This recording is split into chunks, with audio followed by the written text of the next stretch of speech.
What's up guys, CJ here and welcome back to another all-new Star Trek Discovery recap and review, this time for episode 6, titled Lethe. In the wake of last episode, Lorca's back on the ship with new buddy Lieutenant Tyler in tow, but the ship's lost the tardigrade. Where does Discovery go from here?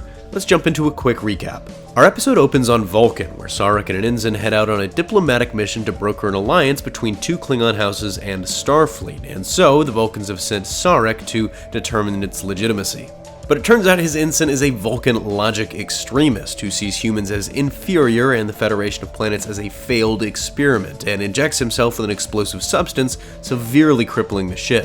While Tyler and Burnham meet for the first time, Michael has a weird episode, collapsing and seeing Sarek as a result of her mind meld with him. Specifically, she sees a memory of her graduation from the Vulcan Science Academy before Sarek notices her in the memory and kicks her out. When Burnham comes to, she's in medbay, and we learn more of her backstory here. When she was a child, her learning center was bombed by a group of logic extremists, probably the same ones that are trying to blow up Sarek's ship, and she was actually dead for 3 minutes before Sarek brought her back with the soul bonding process, resulting in them being linked. Disobeying orders, Lorca goes off to rescue Sarek. Stamets provides Burnham with a neural enhancer to augment the mind meld, and Tyler, Tilly, and herself fly into the nebula in a shuttle. Tyler reminds Burnham that people don't think about their families when they're near death, they think about their loved ones and things they've done differently. Armed with that new outlook on the memories she keeps seeing of arguably her biggest failure, she dives back in and confronts Sarek. Gaining the upper hand, Burnham finally forces him to show her the memory he regrets, the one that he's been hiding, that he was presented with an impossible choice. The leader of the expeditionary group would have accepted either Burnham or his son, Mr. Spock, but not both, as they technically were both less than pure Vulcans. She, of course, is a human, and he was half human, so put in that position, Sarek chose Spock. With that weight lifted, she wills Sarek to wake up and turn on his transponder, alerting Tyler to his location and bringing him back. While all of this is going on, there's an interesting subplot with Admiral Cromwell returning, as we learn she's worried Lorca is rushing back into action and with all that's happened and kind of doubts he's fit for command.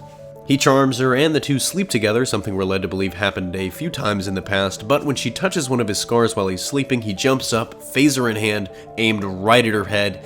He's clearly not alright. But due to Sarek being temporarily incapacitated, she has to go to the diplomatic meeting in his place, only for it to be revealed as a trap sprung by General Cole, and now Cromwell is held prisoner, so Lorca's job is temporarily safe for the time being. Starting with the positive, the episode finished very strong in my opinion. It tied all of the storylines together in a really cohesive way with positive developments on all fronts. Burnham is now officially a member of the crew as its science officer, and Tyler is now Lorca's new chief of security. And speaking of Tyler, his inclusion last episode felt a little bit forced. I was wondering how he was going to fit in with the rest of the cast, but he really seems to be gelling in this new status quo. I use that word a lot. Despite some of the stiff dialogue in the beginning, he really seems to be playing well off other characters and actors, especially Sonequa Martin Green. And you know what? I didn't dislike Tilly this episode either. But probably the coolest part was getting those flashbacks to, Burnham's graduation and her interactions with Vulcan culture and the choice that Sarek had to make. I thought it was a really unique twist. It gives that relationship, that particular relationship between Sarek and Spock and Burnham, a little more depth, a little more stakes than it just being an easy callback. I also like that it wasn't resolved. It's not a clean ending. It's not neatly tied up. We see that those characters have a lot more to do with this subject. It was not resolved at all, really, I think you could say, but who knows? It seems like they're better people for it, I guess, and that's just another plot thread to pick up somewhere down the line.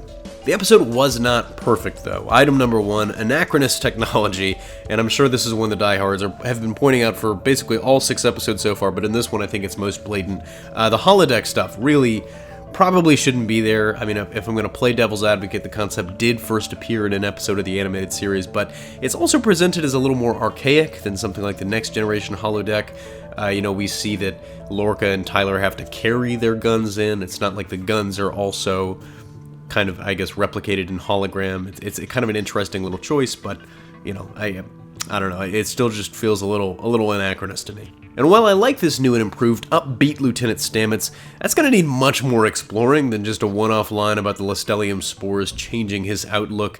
Hopefully we get more on that next episode and in more episodes moving forward, but he is a completely different person, almost 100%, and it doesn't really make any sense. So overall, I'll give this episode a 7 out of 10. It was ultimately solid, but it did still hit a few potholes along the way.